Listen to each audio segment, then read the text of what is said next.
The quiet arrival.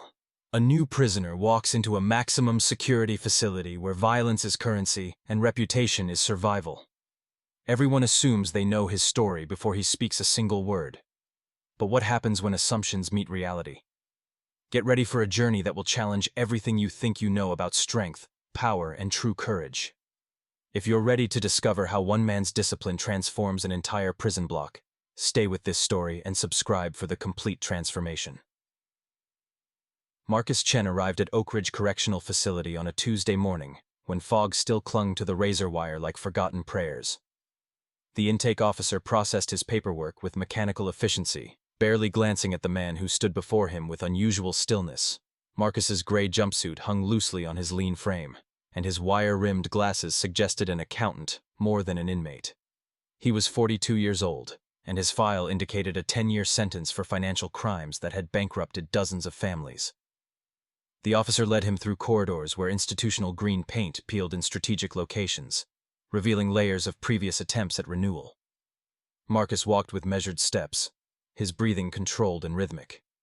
He noticed everything: the placement of security cameras, the patterns of light through barred windows, the distant echoes of voices negotiating invisible hierarchies.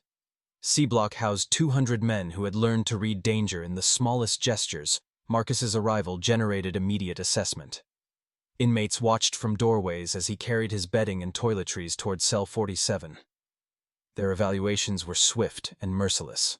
Educated, physically unimposing, probably scared beneath that calm exterior. Easy prey. Tommy Razor Jenkins observed from his position near the day room entrance. At 34, Razor had spent half his life inside, building a reputation through calculated violence and strategic intimidation. He controlled C-Block's underground economy, commissary protection, cell phone access, contraband distribution. His authority depended on maintaining fear, and new arrivals provided opportunities for demonstration. Marcus arranged his belongings with deliberate precision. Each item found its designated place in the 6-by-9-foot cell he would share with an older man named William, currently in the infirmary. The concrete walls bore scratches and stains that documented previous occupants' desperation. Marcus ran his fingers along these marks with something resembling compassion, as though honoring those who had suffered here before him. In the day room that evening, Razor made his first approach. Marcus sat alone, reading a paperback novel with complete absorption. The room's conversations gradually diminished as inmates recognized the coming interaction. Razor positioned himself directly in Marcus's line of sight, blocking the overhead light. Marcus looked up slowly, marked his page, and closed the book. His expression remained neutral, neither challenging nor submissive. He simply waited, and in that waiting, something unexpected happened. Razor felt the first stirring of curiosity about this man who refused to perform expected reactions. "You're in my seat," Razor announced. Marcus glanced around the day room, noting a dozen empty chairs. "I wasn't aware seating was assigned," he replied quietly. "The first test. When confrontation becomes inevitable, most men either fight or flee. But what if there's a third option that no one expects? Discover how one man's unexpected response to aggression begins shifting an entire ecosystem of violence. This chapter reveals strategies of strength that don't require a single punch. Don't miss this crucial turning point. Subscribe now to follow Marcus's complete journey. The day room fell silent as Razor's challenge hung in the air like smoke before a fire. 23 inmates watched with the focused attention of spectators at a gladiatorial arena. This moment would establish Marcus's position in C-Block's hierarchy, determining whether his next 10 years would be survivable or torturous. Razor leaned forward, placing both hands on the armrests of Marcus's chair, caging him in. The tactic usually worked. Most new inmates either vacated immediately or responded with bravado that justified violence. Razor's breath carried the metallic scent of contraband energy drinks as he repeated his assertion with deliberate menace. Marcus met his eyes without aggression or fear, simply observing. After a long moment, he spoke in a tone barely above conversational. "I apologize for the misunderstanding. I'm Marcus. I don't know the customs here yet." He stood smoothly, gathering his book, and gestured toward the chair with genuine courtesy. "Please." The response confused Razor's instincts. There was no tremor in Marcus's voice, no physical indicators of intimidation. Yet the words weren't defiant either. He had acknowledged Razor's authority while somehow maintaining his own dignity intact. It was a combination Razor hadn't encountered before. "You think being polite protects you?" Razor asked, his tone searching for the angle. "I don't think anything protects anyone in here," Marcus replied. "I'm simply treating you with respect." An older inmate named Gerald, serving his 19th year, watched this exchange with sharpened interest. He had seen hundreds of new arrivals navigate first encounters with C-Block's power structure. Most chose submission and became permanent victims, or chose resistance and became examples. Marcus was attempting something different entirely, though Gerald couldn't yet determine whether it was wisdom or naivety.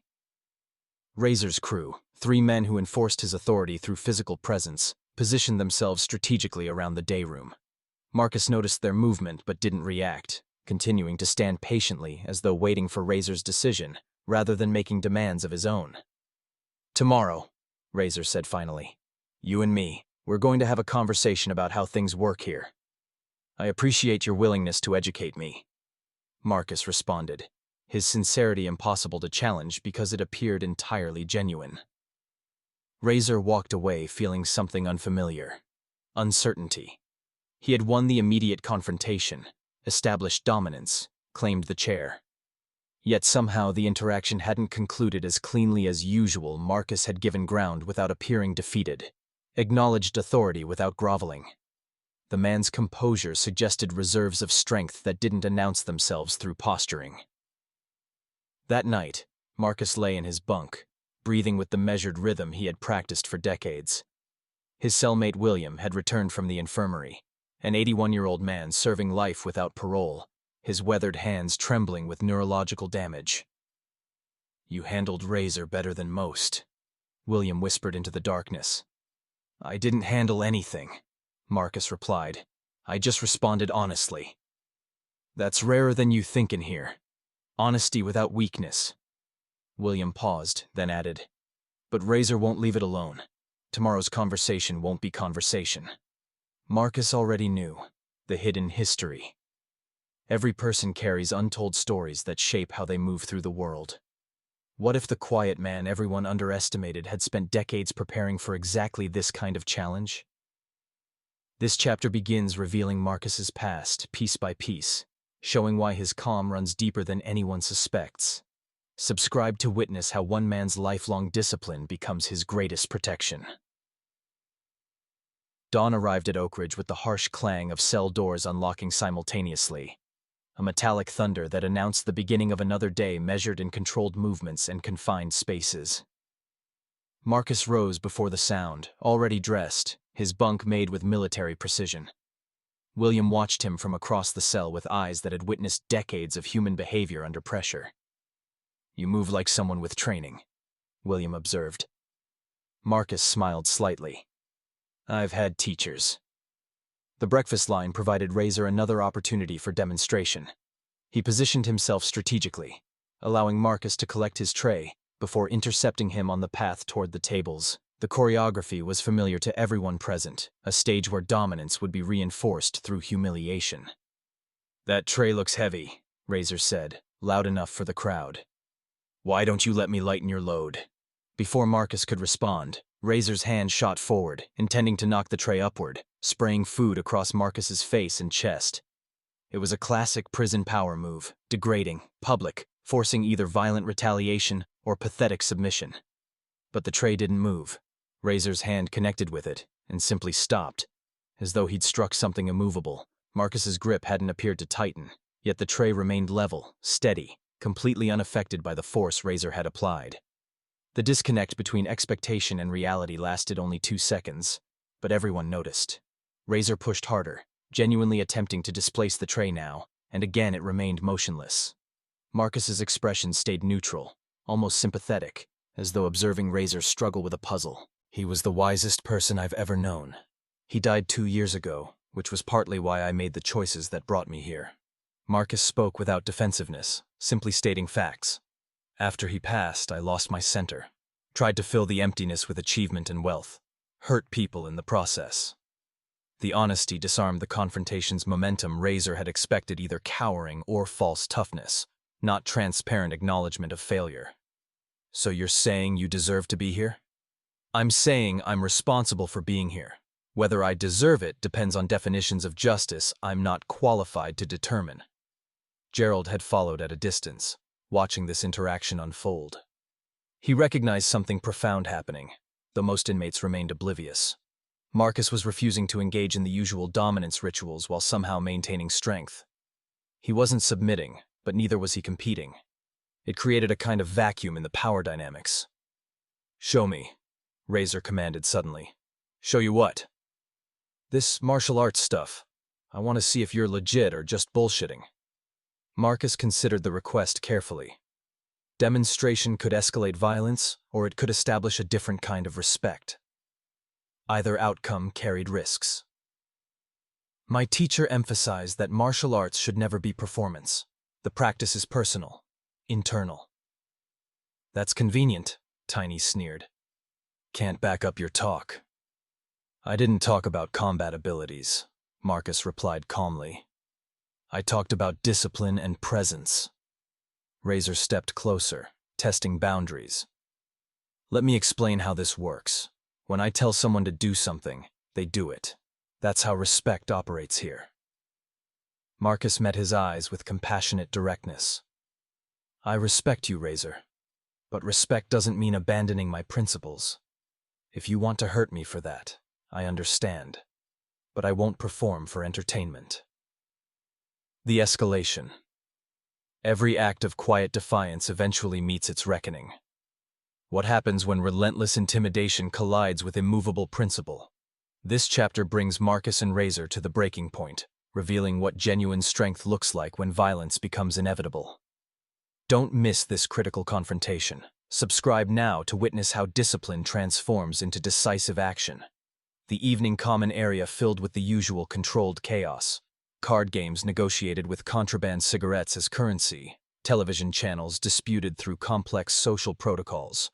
Conversations layered with coded meanings that maintained illegal operations beneath official surveillance. Marcus sat at a corner table, writing a letter to his sister on approved stationery. His concentration absolute despite the surrounding noise. Razor had spent the day consulting with his crew and other influential inmates. The consensus was clear. Marcus's continued defiance, however polite, threatened the established order. If a new inmate could refuse direct commands without consequence, the entire power structure risked erosion. Something decisive needed to happen. At 7:45 p.m., during the period when guard attention was divided between cell checks and shift change, Razor approached Marcus's table accompanied by 5 men. The formation was deliberately theatrical, drawing the attention of everyone in the common area. This would be witnessed, remembered, and discussed. Whatever happened next would define Marcus's future in C Block.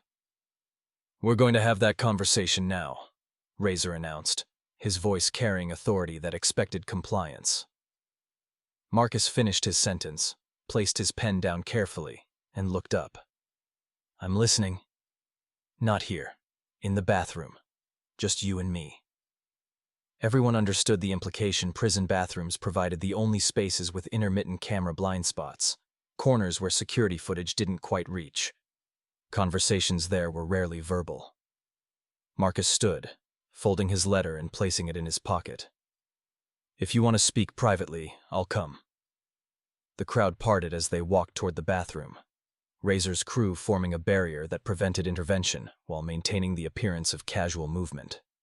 Gerald caught Marcus's eye, his expression conveying warning, but Marcus's face remained serene, almost peaceful. The bathroom smelled of industrial disinfectant and human waste, fluorescent lights casting harsh shadows. Razor positioned himself near the camera's blind spot, his body language shifting from social performance to predatory preparation. Marcus stood near the sinks, his hands relaxed at his sides. "Here's how this goes," Razor began. "You've been disrespecting me since you arrived, acting like you're special, like rules don't apply. That ends tonight." "I apologize if my actions seem disrespectful," Marcus replied. "That wasn't my intention." "You can have my breakfast if you're hungry," Marcus offered quietly. "I don't mind." Razor jerked his hand back, suspicious suddenly that the interaction was making him appear foolish rather than dominant. He laughed loudly, converting confusion into performance. Maybe I will take it. You need to learn about taxes in here. Marcus extended the tray toward him, a genuine offering. The gesture was so unexpected, so without resentment or calculation, that Razor found himself actually taking it. He walked to his usual table carrying 2 trays, his crew following, their expressions betraying questions they wouldn't voice aloud. Gerald approached Marcus as he stood empty-handed in the serving line. That was either brilliant or suicidal. Haven't decided which. I'm not interested in games, Marcus replied simply. If he needs my food, he can have it. It's not about the food, son. It's about making you nothing. He can't make me anything. Only I determine what I am. Gerald studied him with the intensity of someone trying to decode an unfamiliar language. Where'd you develop that kind of center? Marcus collected a second breakfast tray, this time proceeding to a table without incident. I spent 20 years studying with a teacher in San Francisco before my arrest. He paused, measuring how much to reveal. He taught classical martial arts, but mostly he taught how to be present in difficulty. You're a martial artist? Gerald's tone combined surprise with concern. I'm a student of discipline. The martial aspect was secondary to learning how to maintain calm when everything pushes toward chaos. Gerald sat down across from him, violating the usual rule that new inmates eat alone until established. Razor's going to push harder now. That tray thing. Everyone saw he couldn't move it. Can't let that stand. Marcus ate slowly, chewing each bite completely before swallowing. I'm not competing with him. Doesn't matter. He's competing with you now. The philosophy of stillness. True power isn't demonstrated through aggression, but through unshakable presence. What happens when decades of mental and physical training meet the chaos of institutional violence? This chapter explores the profound philosophy that guides Marcus's every response, revealing wisdom that transcends prison walls. If you want to understand how inner discipline creates external change, subscribe and continue this transformative journey. The morning recreation period brought C Block's 200 inmates into a concrete yard surrounded by 30-foot walls topped with coiled razor wire guard towers provided surveillance from 3 corners, the officers inside maintaining strategic distance from the complex social negotiations below. Marcus found a section of yard near the southern wall where morning sun provided warmth against the autumn chill. He sat cross-legged on the cold concrete, closed his eyes, and began breathing with deliberate attention. His spine remained vertical. His hands rested palm up on his knees, his facial muscles released all tension. Within minutes, he had drawn attention. Inmates walked past, some curious, others derisive. Comments ranged from confused questions to crude suggestions about his sexual orientation. Marcus remained completely still, his awareness tracking sounds and movements without attachment or reaction. Razor approached with his 3-man crew. They formed a semicircle around Marcus, blocking the sun and creating physical intimidation through proximity. Marcus's breathing didn't change. 4 counts inhaling, brief pause, 4 counts exhaling, brief pause, continuous and steady. You praying? Razor asked, his tone mixing mockery with genuine curiosity. Marcus opened his eyes slowly, taking a moment to return his attention to the external environment. Meditating. It helps maintain perspective. Perspective on what? You're in prison, genius. The perspective is you're fucked for the next decade. That's one perspective, Marcus acknowledged. Another is that I have an opportunity to practice discipline in difficult circumstances. Most people only train when conditions are comfortable. Razor's lieutenant, a muscular man called Tiny, despite weighing 260 pounds, laughed harshly. You think this is training? Like some kind of spiritual retreat? Marcus stood smoothly, his movement economical and balanced. Standing, he was several inches shorter than Tiny, and giving up at least 80 pounds. My teacher used to say that we discover who we truly are only under pressure. Comfort lets us maintain illusions about ourselves. Your teacher sounds like an idiot, Razor said, probing for reaction. See, that's the problem. You talk like you're in a boardroom, not a cell block. You need to learn where you are. Razor moved forward with practiced speed, throwing a right hook designed to demonstrate dominance through pain.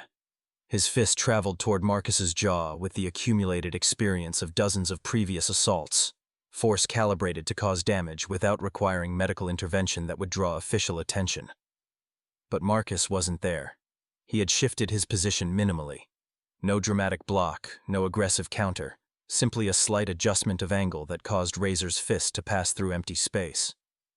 The movement appeared almost accidental, yet somehow Marcus now stood slightly to the side, still relaxed, still breathing steadily. Razor recovered quickly, throwing a combination: left jab, right cross, left hook. He was experienced in violence, his technique crude but effective against typical prison opponents. Each strike had previously ended confrontations, established his authority, caused grown men to submit. Each strike missed Marcus by inches. He moved like water finding space between stones, his footwork precise and economical. He didn't retreat, didn't create distance. He simply occupied spaces where Razor's fists weren't. His hands remained at his sides, his expression sympathetic rather than triumphant. Frustration crept into Razor's attacks. He lunged forward, attempting to grab Marcus's shirt, to use weight and strength to overwhelm technique. Marcus pivoted smoothly, and suddenly Razor found himself moving past his target, his momentum used against him. He stumbled slightly, catching himself against the wall. "Please stop," Marcus said quietly. "This doesn't need to continue." The moment of truth. When violence demands response, true mastery reveals itself not through domination, but through precise, compassionate control. What happens when Marcus can no longer avoid demonstrating his capabilities? This chapter delivers the confrontation's resolution while exposing profound truths about strength and mercy. Subscribe to see how one moment changes everything. Razor's breathing had become ragged, his frustration transforming into genuine anger. He had committed to this confrontation publicly, and failure wasn't merely personal. It would undermine every intimidation tactic that maintained his authority. Pride and practical necessity demanded he continue until Marcus submitted or fell. "You think you're smart," Razor gasped, his voice tight with exertion. "Dancing around, making me look stupid." "I'm not trying to make you look any way," Marcus replied, his own breathing still controlled and even. "I'm trying to avoid harming you." The statement was so unexpected that Razor actually paused. "Harming me? You haven't touched me." "That's intentional." Razor charged forward with renewed aggression, abandoning technique for raw force. He swung wildly, threw elbows, attempted tackles, every tool in his arsenal deployed simultaneously. Marcus continued moving, his evasions growing somehow more minimal, as though he was calculating exactly how much adjustment was necessary to avoid contact and refusing to waste energy on excess motion. Then Razor made a mistake. He overcommitted to a haymaker punch, putting all his weight behind a blow designed to end the fight decisively. Marcus stepped inside the arc of the swing, and for the first time, made contact. His left hand rose smoothly, meeting Razor's wrist and redirecting the momentum rather than blocking it. His right hand barely touched Razor's elbow, adding the smallest guidance to the existing force. Razor spun completely around, his own power working against him, and collapsed forward onto his knees. Marcus maintained light contact with his shoulder, applying pressure that was simultaneously gentle and absolutely controlling. Razor tried to rise and found he couldn't. Some combination of positioning and leverage had rendered him immobile without apparent effort. "This is Aikido," Marcus explained quietly, his voice maintaining the same conversational tone he had used throughout. "My teacher spent 50 years studying how to control without destroying, how to protect both yourself and your attacker." Razor strained against the hold, his muscles bulging with effort. But the position Marcus had created was mechanically perfect. The harder Razor pushed, the more uncomfortable the pressure became, yet there was no pain, no injury, just complete inability to move. "I don't want to hurt you," Marcus continued. "I don't want to dominate you or humiliate you, but I also won't allow you to hurt me.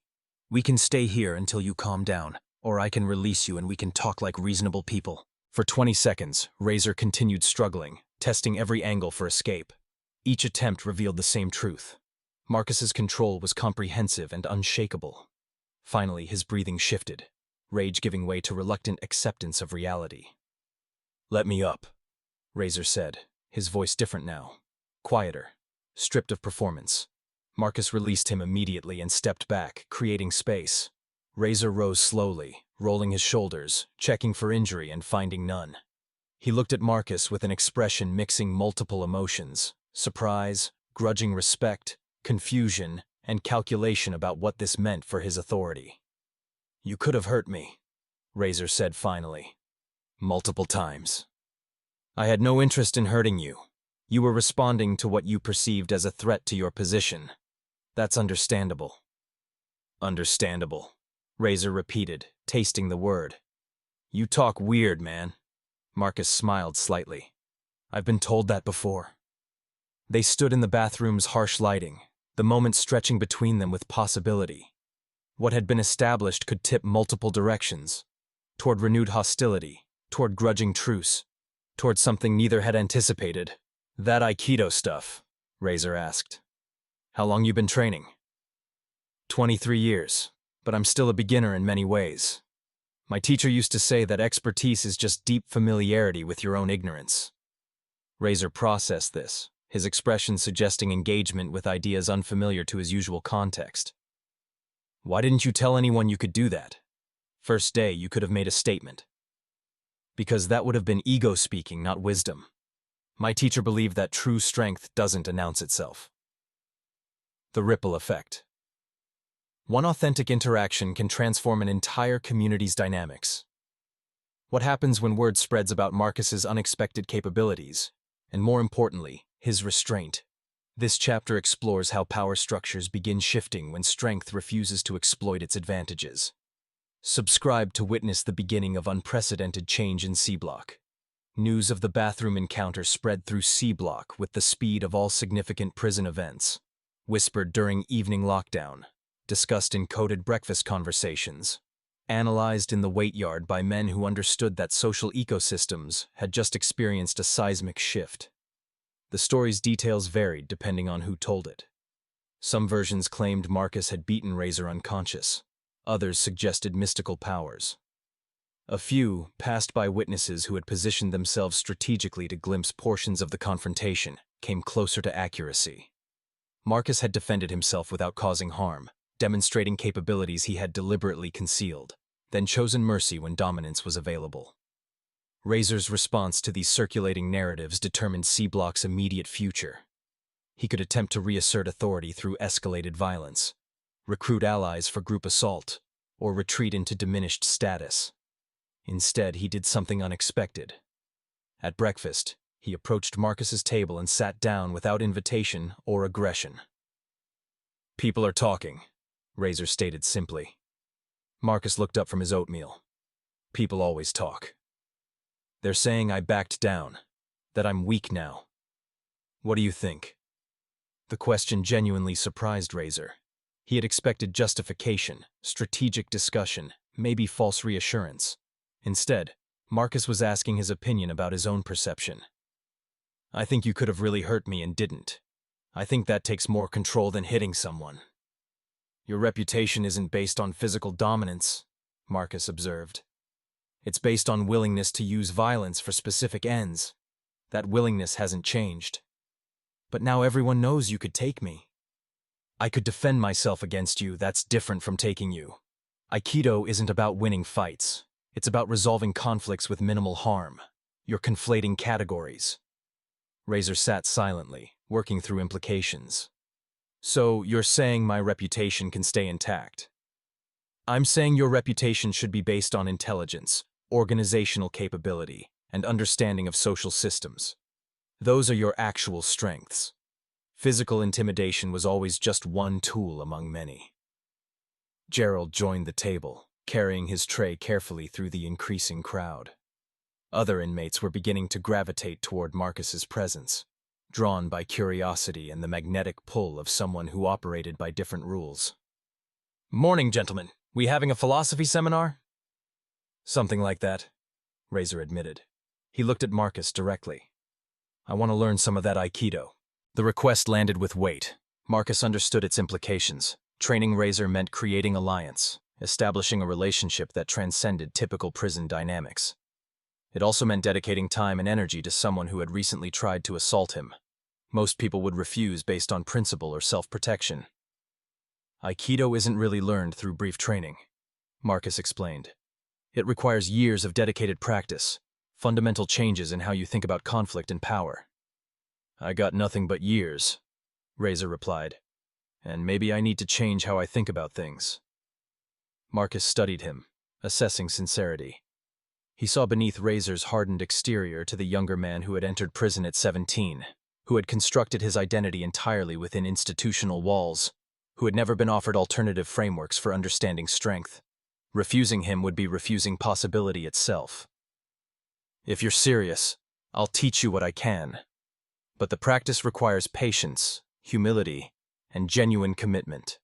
No shortcuts, no performance, no using techniques for domination. What would I use them for then? Self-understanding, control of your own reactions, ability to create space for choice rather than defaulting to violence. Razor extended his hand across the table. Deal. They shook, and the gesture carried symbolic weight that rippled outward. Other inmates watched, calibrating their own positions based on this unexpected alliance. Tiny approached cautiously, his massive frame somehow diminished by uncertainty.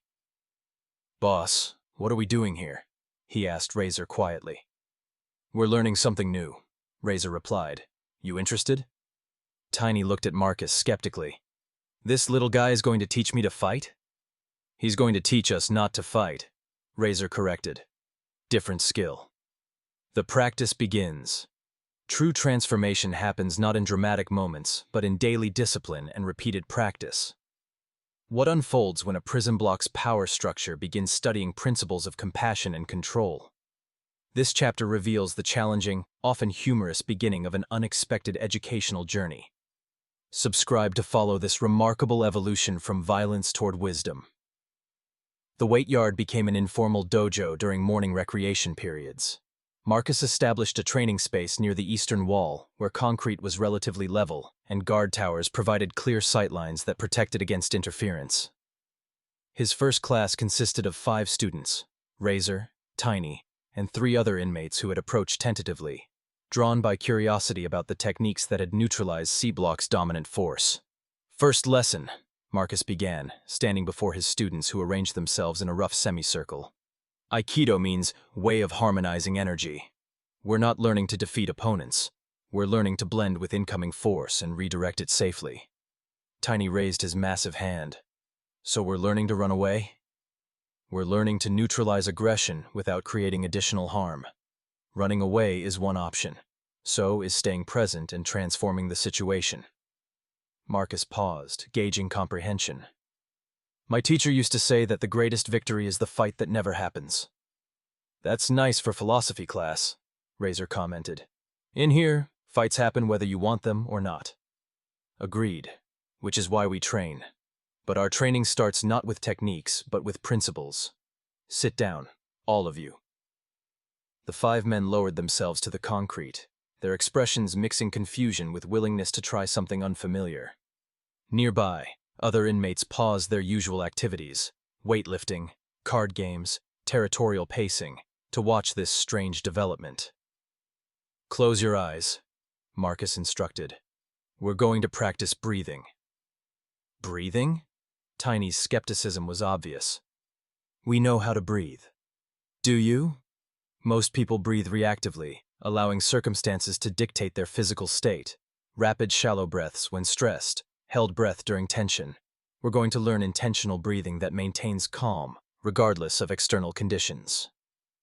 For 15 minutes, Marcus guided them through basic breathing exercises, counting inhales and exhales, feeling air move through their bodies, recognizing the connection between breath and emotional state. Razor lasted 12 minutes before opening his eyes, visibly uncomfortable with the stillness. Tiny fidgeted constantly, his body accustomed to physical expression rather than internal attention. "This is harder than it looks," Razor admitted. "Everything worthwhile is harder than it looks," Marcus replied. "The techniques we'll eventually learn, the joint locks, the throws, the defensive movements, those are actually easier than this. Controlling your breath means controlling your mind. Controlling your mind means choosing your responses instead of being controlled by circumstances. Gerald watched from nearby, smoking an unofficial cigarette obtained through the underground economy Razor controlled. You're teaching them meditation disguised as martial arts. Marcus smiled. I'm teaching them martial arts that requires meditation. Same destination, different emphasis. The daily training sessions quickly established routine. Each morning, the small group gathered regardless of weather, through autumn rain, early winter frost, rare sunny afternoons.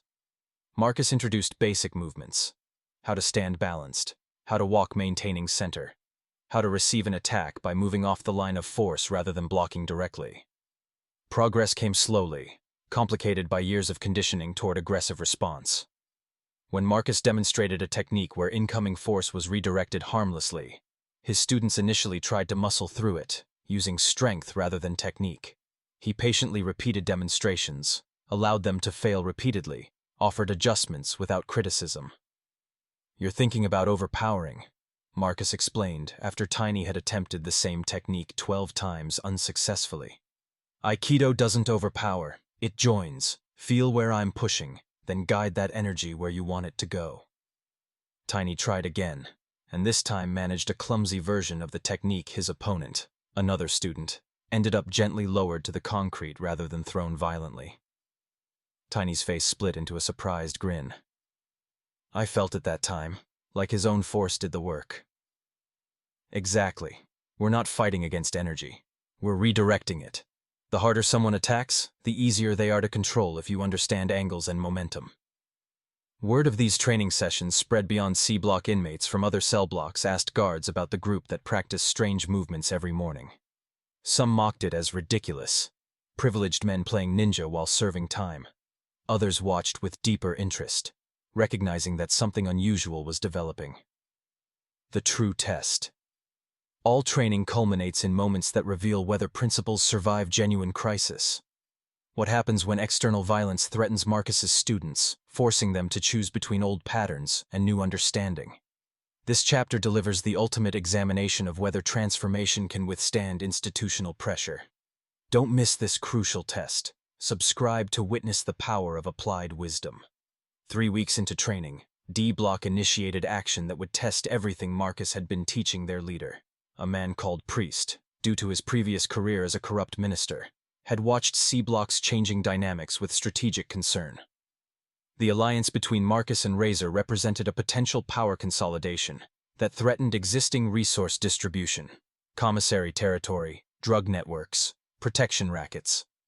Priest orchestrated confrontation during lunch, a planned escalation involving 8 D Block inmates and designed to simultaneously eliminate Marcus's influence and reassert dominance over cross-block politics. They approached the table where Marcus, Razor, Tiny, and Gerald sat discussing philosophical concepts between bites of institutional spaghetti. Heard you boys been playing karate, Priest announced, his voice carrying theatrical menace. Cute hobby for guys who should be focused on survival. Razor tensed immediately, old patterns activating. His hands moved toward his tray, calculating weapons and targets. Marcus placed a subtle hand on his forearm, conveying reminder without words. Razor's breathing shifted, becoming more deliberate. We're practicing conflict resolution, Marcus replied calmly, looking up at Priest. You're welcome to join our training if you're interested.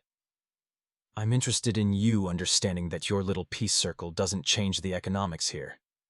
C Block's been getting ambitious, forgetting about arrangements that keep this place functional. What arrangements specifically concern you? Marcus's tone remained genuinely curious rather than challenging. The question disrupted Priest's aggressive momentum. He had expected defensiveness or submission, not sincere inquiry. The commissary pipeline. Your boy Razor's been expanding territory without proper consultation. Razor opened his mouth to respond with historic aggression, but Marcus squeezed his forearm gently. Razor caught himself, breathing deliberately. When he spoke, his tone was different, firm, but not antagonistic.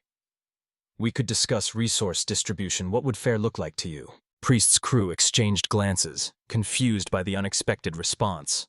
Confrontations followed established scripts, escalating insults leading to physical violence that established dominance. This negotiation approach violated expected patterns. Fair? This isn't about fair. It's about respect. I respect you, Razor continued, his words careful and considered. Your operation's been running longer. You've got systems established. We can find arrangements that benefit both blocks without violence. Violence just brings attention we both want to avoid. Marcus watched this exchange with quiet satisfaction. Razor was applying principles they had discussed, acknowledging the other party's position, seeking mutual benefit, de-escalating through rational discussion. The Aikido training wasn't primarily about physical techniques. It was about changing instinctive reactions to threat. But Priest hadn't come for negotiation. He had come to demonstrate power. Too late for talking. Your boy's expansion is done. We're taking back commissary routes, and anyone who resists gets handled. Tiny stood slowly, his massive frame rising like a mountain emerging from water. 3 weeks ago, this moment would have ended in immediate violence. Tiny's preferred conflict resolution. Instead, he breathed, centered himself, and spoke with surprising calm. Handled how exactly? You want to fight all of us? Guards are watching you, willing to risk segregation to make a point. The observation was tactical, strategic, entirely practical. Tiny had recognized that violence served institutional interests more than individual ones. Guards preferred incidents that justified increased control. By making this consideration explicit, he had reframed the situation from personal confrontation to shared problem-solving. Priest Lieutenant, a wiry man with scarred knuckles, stepped forward. Maybe we start with their teacher. Show everyone what his fancy moves accomplish against real violence. He swung at Marcus without warning, a practiced sucker punch designed to cause maximum damage before defensive reactions could organize. Marcus had been watching peripheral movement, anticipating escalation, breathing with complete presence. The punch traveled toward his face with practiced speed and force. Marcus's response appeared minimal. A slight turning of his torso, a raised forearm that guided rather than blocked. A subtle step that put him inside the arc of the attack. The lieutenant's momentum carried him forward, his balance compromised by missing his target. Marcus's hand touched his wrist lightly. His other hand barely contacted his elbow, and suddenly the lieutenant was falling. His own force converted into a controlled descent that ended with him on his back, unhurt, but completely neutralized. The entire sequence took less than 2 seconds. The transformation complete. True change reveals itself not through what we do in crisis, but through what we become over time. What lasting impact does one disciplined man create in an environment designed to brutalize human dignity? This final chapter explores how Marcus's presence transformed not just individuals, but an entire institutional ecosystem. Subscribe for the conclusion of this powerful journey, and discover what wisdom Marcus leaves behind. The lieutenant's failed attack created a decision point. His 7 companions could escalate into group assault, virtually guaranteeing official intervention and segregation for everyone involved. Or they could recognize the tactical disadvantage of fighting opponents who had trained specifically for defensive situations. Priest calculated quickly, weighing pride against practical outcomes. Let him up, Priest instructed, his tone managing to sound authoritative despite retreating. This isn't settled, but today isn't the day. As D-Block withdrew, maintaining postures of intentional rather than forced departure, Marcus extended his hand to the fallen lieutenant. No harm done. You okay?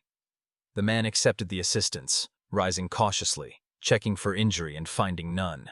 His expression conveyed confusion about what exactly had happened and how Marcus had converted violent assault into gentle control. What was that? Aikido. Like I said, we practice conflict resolution. You want to learn? Learn? You just dropped me on my ass. I prevented you from hurting yourself while attacking me. Different thing. Marcus's tone carried no mockery, no superiority, just factual observation. The techniques aren't secret. They're available to anyone willing to practice with correct intention. Over the following weeks, the lieutenant joined morning training sessions. So did 3 other D-Block members, then 2 from A-Block, then a scattering of men from throughout Oak Ridge who had heard about the group that practiced defensive arts without aggression.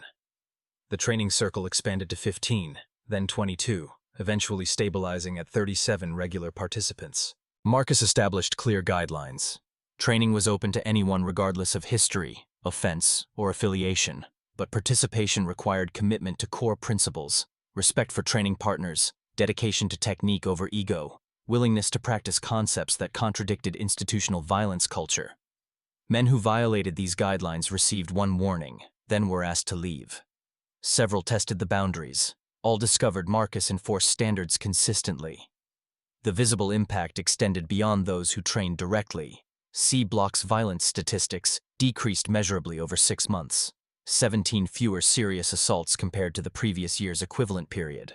Investigations by prison psychologists attributed the change to undefined social factors, missing the direct connection between martial arts practice and improved impulse control. Razor's transformation was most dramatic. He maintained his organizational role managing commissary distribution and communication networks, but his methods evolved. Where he had previously ruled through fear and periodic violence, he now negotiated agreements, mediated disputes, sought mutually beneficial arrangements. His reputation shifted from dangerous to reliable, someone who could resolve problems without reflexive aggression. "I thought I knew what strength was," Razor told Marcus during a private conversation 8 months into training. "Turns out I was just scared and covering it with violence. The Aikido stuff. It's not really about fighting, is it? It's about being present to life exactly as it is, without adding fear or ego," Marcus replied. "Fighting is just one application of that principle, but the same awareness applies to every interaction, every decision, every moment." "Think I can keep practicing after you're gone?" Marcus nodded. "You've developed enough understanding to continue teaching basics, and I'll leave detailed notes, recommended resources, training progressions. The practice doesn't depend on me. It depends on your commitment to it." "When's your release?" 86 months. But we've got time before then to establish strong foundations. The prison administration noticed Marcus's influence. Officials initially suspicious of any inmate organized activity eventually recognized the training sessions correlated with improved facility stability. The warden authorized formal status for the program, providing designated space, basic equipment, and official recognition as rehabilitation activity. Marcus's sister visited monthly, their conversations conducted across plexiglass partitions through monitored phones. "You seem different," she observed during one visit, "more centered than before your arrest." "Prison has been an education," Marcus replied. "Not the one I expected, but valuable. Teaching has helped me understand my own practice more deeply. My teacher used to say that you don't really know something until you can transmit it to others. He'd be proud of what you're building here." "I'm not building anything, I'm just sharing what he gave me. The students are building their own understanding." 7 years into his sentence, Marcus received notification of parole hearing eligibility. His record showed exemplary behavior, substantial positive institutional impact, genuine rehabilitation indicators. The parole board's questions focused on his plans post-release, his understanding of the crimes that had brought him there, his strategies for avoiding recidivism. "I stole from people who trusted me," Marcus stated clearly. "I justified it through elaborate rationalization about market efficiency and impersonal systems. But the harm was personal and significant. I damaged lives, destroyed savings, caused real suffering." "What changed?" the board chair asked. "Prison removed my ability to hide from consequences. And teaching Aikido helped me understand that control, real control, comes from discipline, not from dominating circumstances or other people.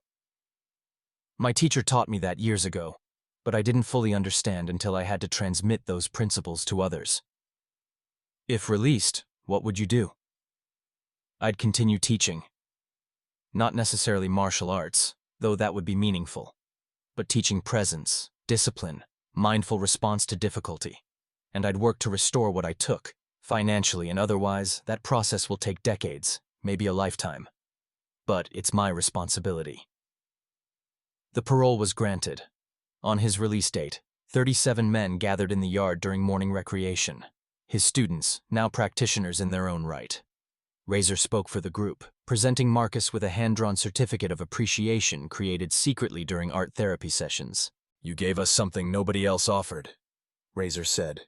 his voice carrying across the assembly.